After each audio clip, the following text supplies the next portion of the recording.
My name is Paul Denkler. I'm a maintenance liaison with Missouri Department of Transportation. And I know we have some academia folks in the room. Also, Jack, to go back to your point, two things I think that we could tell graduate engineers when you get out into the field is one, pay attention to your emails, because apparently I overlooked my email from Phil that I needed to do this presentation this week. And that was last week, so I went into panic mode. And number two, that yes, you will get involved in sales. So I've been with MoDOT for 13 years. I've been in the engineering field for 20 years. And I've worn several hats inside MoDOT. I was pavement engineer with MoDOT for 6 years. And that was, as Ed had pointed out, right at the beginning of when we were starting our asset management plan. And it was a lot of hard sales about what's the benefit of preventative maintenance, why should we be using preventative maintenance, I've got a road that's in good condition, why do I need to go back out there, put traffic control up again, why do we need to go out there? And there's a movie, I forget what year it came out, it was A Wolf of Wall Street. I don't know if anybody in here has seen it, but it's about a man, it's a true story of how good of a salesperson he was. He's not a good person, he ended up going to prison, but he was a good salesman. And one of the things he had in that movie was he asked the people to sell them this pen. And people would go in and they'd talk about the quality of the pen and he'd just shut them off. And it wasn't about the pen. It was selling them what they need. Why do they need the pen? And so that really kind of turned my mind about talking to our designers and why do you need preventative maintenance? What's it going to give you to have preventative maintenance? And so I came up with two things. And sunscreen and Will Rogers. And then hopefully my presentation here today, I can answer both those questions and tell you how sunscreen and Will Rogers fills in with preventative maintenance. All right, so for Missouri, our mission is to provide a world-class transportation system that is safe, innovative, reliable, and dedicated to a prosperous Missouri. How do we keep it safe? How do we keep that reliable? Well, the easy answer to that is through preventative maintenance. And I know everybody in here is probably overly informed or overly familiar with these two slides. But they are the foundation of what's the key to preventative maintenance treatments and why pavement preservation works. And in its simplest form, it's there, but the key really to these are when do you hit those tick marks? When are the dates? When is the time? I heard it said earlier today, it came back to right pavement, right time, right treatment. That's the analogy that I'd used when we first started trying to implement pavement preservation to our design team. Was I simply used the analogy of sunscreen. Think of preventative maintenance as the sunscreen for your road. Are you going to go out and spend a day on the beach and you're going to be out there on the beach for 4 or 5 hours? And then once you're already out there, you're going to think, oh, I better put my sunscreen on.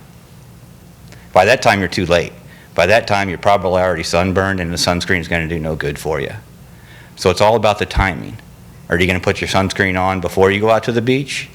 Or are you going to wait 4 to 5 hours after the damage is already done and you're going to be down in that corrective or emergency repair with Noxzema or aloe on your skin that night? I try to use the analogy of it really kind of boils down to stop the oxidation, keep the water out, and that comes through preventative maintenance treatments. So it all sounds simple in concept, but it really can get pretty complicated by the system that you have. And so I'd like to go and just talk a little bit about our system. Phil also said, oh, you got to do this next week, and by the way, your chief engineer is going to be in the audience. So no pressure. Thanks, Phil. Ed touched on this earlier today, so I'm glad that we're on the same page. This is our system. This is every road that MoDOT owns. It looks pretty much like a bowl of spaghetti. And it is 33,825 centerline miles, or a little over 77,000 total lane miles that our system's made up of. So to put it more in perspective, that would take you 10 times along the longest route from the East Coast to the West Coast. Or if you wanted to take the shortest route from the East Coast to the West Coast, you could do that 13 times with the amount of miles that we have in our system. It is the 7th largest system in the nation, but we're 48th in the nation in funding per mile. So it begs the question when you come into an interview and they tell you that I'm going to give you the 7th largest system, but you're going to be second to last in funding. Sign me up to be a pavement engineer in Missouri. So it's set up to begging for preventative maintenance. You got to keep the good good, and really I got to applaud our leadership for going down that road, and it's really paid off. Our system is broken up into three main categories. We've got it broken up into interstate and major routes, which is what is shown here, and then we have it broken down into minor routes and then low volume routes. So just give you a little bit history or a little bit of the numbers behind it. We've got about 5,500 miles of interstate and major roads. So out of our total, that's about 16% of our total system. But this 16% carries 75% of our traffic. For our minor system that's shown here in the orange is a little over 17,000, almost 18,000 center lane miles. And it makes up 53% of our system, but it only carries 23% of our traffic. The third category is our low volume roads. These are the ones that are under 400 ADT. They make up a little over 10,000 miles of the system, and it's 31%, but they only carry 2% of the traffic. So we've got a wide disparity between how much of our system is interstates and majors, but they carry the majority of the road. Now, it wouldn't be fair if I didn't call out or give a shout out to our bridge guys as well. Even though this is a pavement conference, we do have a little over, as Ed said this morning, 10,399 total bridges, with 207 of those being major bridges, which means they're over 1,000 feet long. Our average age of our bridges is 28.7 years. So putting it all together, our interstates and majors are 16%, our minor roads are 53%, and our low volume roads are 31%. But the real catch is that 75% of the traffic being on the 16% of our roads. We just can't ignore that other 84%. So how do we keep it going? And how do we manage it? Well, like I said, hats off to our leadership in our department when they recognized that asset management and preventative maintenance was one of the tools for getting there. So for MoDOT's asset management plan, it's a rolling 10-year strategic framework for making the cost-effective decisions about how we allocate our resources and how we're going to manage our system. The goal of the system is like any other asset management plan, is to keep the good roads in good shape. It's also looking at our bridges on keeping them. But another asset or another benefit to the plan is it really demonstrates the investment that's going to be needed to achieve the goals of keeping the good roads in good shape. So it all starts with our funding. MoDOT's really got three principal sources of funding. We've got our fuel tax, our user fees, which also comes down to new vehicle sales and license fees. We also get federal funds and our general state funds. All make up our total budget is about $3 billion for this last year. What you see here in this bucket that's about $2 billion is what's left over after there's dollars are distributed to cities and counties. Eric had mentioned before that Cole County gets a portion of our state funds. That's where part of our overall $3 billion go out to counties. They go to cities. We also have part of that goes to other agencies. And then we also have some debt that we use to pay off. So after all those are paid off, we're left with what's in this bucket, about $2 million, or about 69% of our total budget. These are the dollars that are used to design, construct, operate, and maintain our system. And we do that, we split those dollars up through these four categories that are here. And the top three are in order, and the last one, system improvements, is really where we look if we have dollars left over. So the construction program is there's still roads out there that the timing was not there. They were past the preventative maintenance, and they're still going to have to be addressed. So we do have construction projects where we do some rehabilitation, and there's also projects that we are still doing where we're doing new alignments. So we also got a bucket of this money that goes to safety funds, and these are projects like high friction surfaces or improving site distances. Guard cables are also included in those funds. And then there's our asset management, and that's really been a big chunk of where those dollars have been going over the last few years. And those are a lot of our trying to keep the good roads good, good bridges good, and where the preventative maintenance really comes into play. And then our system improvements, or the funds, if they're left over, are distributed based on population employment in an area, and the vehicle miles traveled. So here's a snapshot of our latest AMP, or our AMP at least through 2030. The blue section on the bottom, as Ed described this morning, he had this map up as well also, but he had a more updated one. So I have to change our citizens guide that had this one instead of the one that Ed showed. But the blue portion in the bottom is our roadway, what we're anticipating our asset management for our roadway system, and the yellow system on top is what we're anticipating we'll need for our bridges. So based on this one for fiscal year 2023, we're saying that our road system is going to require $600 million of preventative maintenance type of treatments to keep the good roads in good conditions. And our bridges are looking at another $50 million for a total investment cost of $650 million. Now, these costs do not include the cost to do our low volume roads. That low volume roads, those under 480 T, are not included in this cost and are paid for through our operations funds. Those operations funds are still part of that bucket that I showed on the first page. It comes out of that state portion more so than the federal funds. These also do not include engineering costs. So what are some of the goals for our maintenance system? So our three categories of major routes and interstates is 90% good. Our minor roads is 80% good, and our low volume roads is to try to maintain them above 70% good. How do we classify our good? It's by smoothness and by visual rating. It's similar to a Pazer. It's still on a scale of 1 to 10. Some of our 5 may not match up perfectly with what a Pazer 5 is, but it's still a 1 to 10 scale that we're using for condition.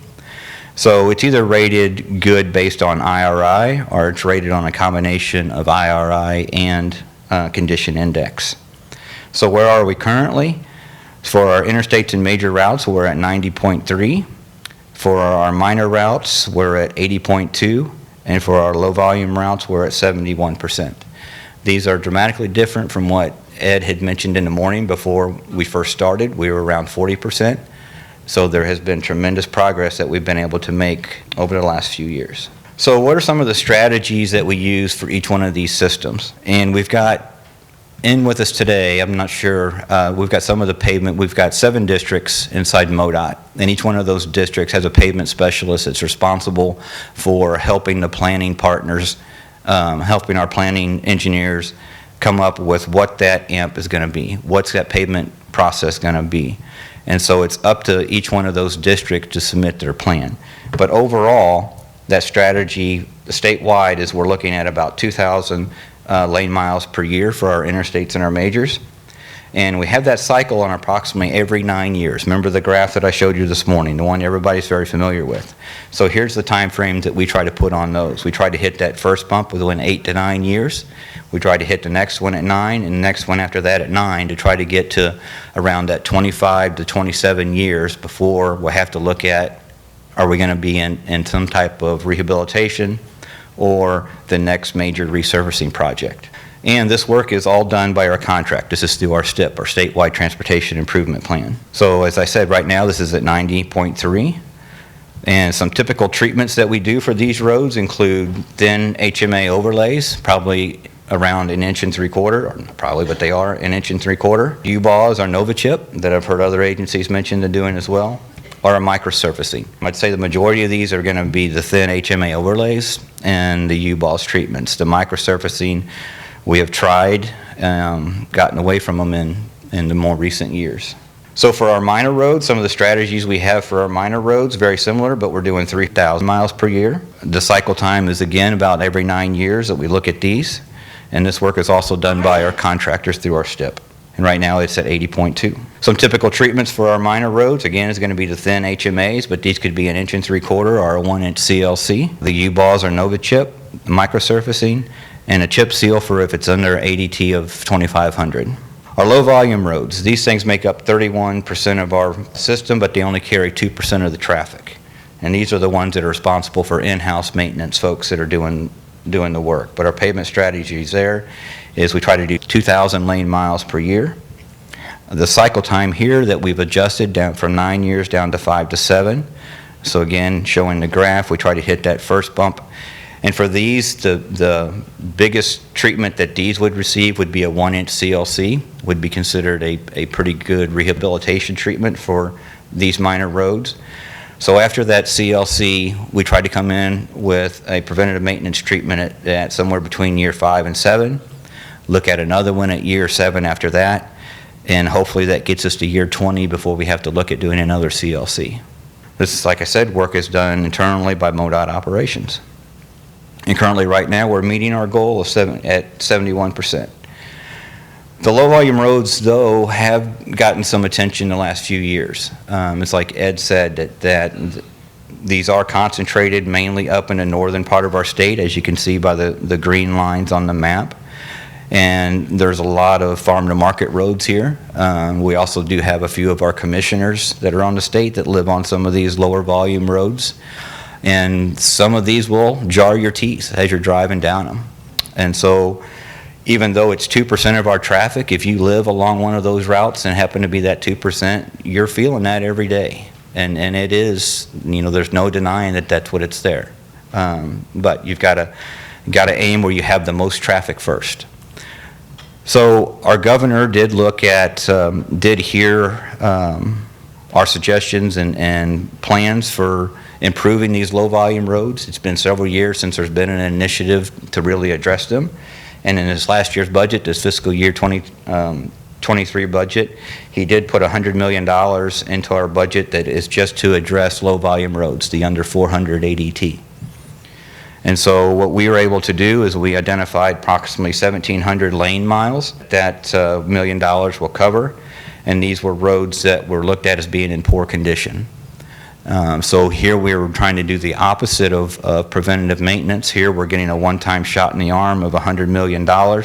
So we looked at it as the opportunity of, let's take these roads that are in a poor condition, get them back up there in a good condition with these CLCs and some pavement repair, and then we can put our preventative maintenance plan in place. So by the end, I showed you before that we had about 10,000, a little over 10,000 lane miles of low volume roads. So this 1,700 here is going to represent almost 20%. It's going to be about 17% roughly that we're going to be able to improve. So if we're at 71% now and we're able to bring 17% of these roads that are in poor condition to a good condition with pavement repair and a new CLC, that should put us in a very good position of our low volume roads after this campaign is done. This work is also going to be done by contractors instead of our operations folks going out and do this. We are letting these projects through our STIP. Okay, some of the typical treatments that we have for our low volume roads is a chip seal. Is the majority of the work that we do is going to be chip seals. Some do scrub seals, mostly in our southeast portion of our state.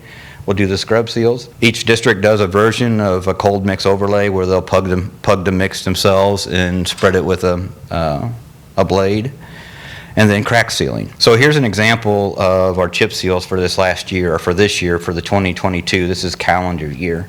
So we have our management system, MoDOT management system, that we use to track all the activities that our maintenance folks are doing. And so this slide here is information that was able to take right out of that MMS system that shows every district broke down here on what they had planned to do for this year for a chip seal and what the actual work that they've actually done. So you can see here the Northwest had quite a bit of over 600 miles that they were able to complete. Our Northeast was an off year for them. I think there was 15 miles in there. And then our Kansas City district has stuff planned, but they just haven't had a chance to get to it this year. Overall, there was a little over almost 2,300 lane miles that were planned. Typically, this is a little high, but typically, like I said before on that previous slide, we're about 2,000 lane miles is what we have planned for preventative treatments. So this is a little bit of a heavier year. To date, we've got 1,700 of those miles completed, and right now our unit cost for us to do that in-house is a little over $7,000 a lane mile. We do contract out chip seals as well on our minor routes that I showed you, those under 2,500 ADT routes that we do those by contractor. And just by comparison, our contractor numbers come in at about $9,500 a lane mile. Now that $9,500 is to have an apples-to-apples comparison, doesn't include contractor mobilization, doesn't include contractor signing. So if you add traffic control and you add their mobilization cost to it, that number goes up to about $14,000 a lane mile. Even though we're doing this work ourselves, 55% of this work is still on a federally eligible route. So we are working with Federal Highway. Mike McGee, I see Mike over there. We just met last month. Are talking with Federal Highway on how we could submit some of this in-house work for reimbursement. Some additional measures that we use. So one is a hot polymer concrete patching material. I know Phil's going to talk about this later, I think, in the week.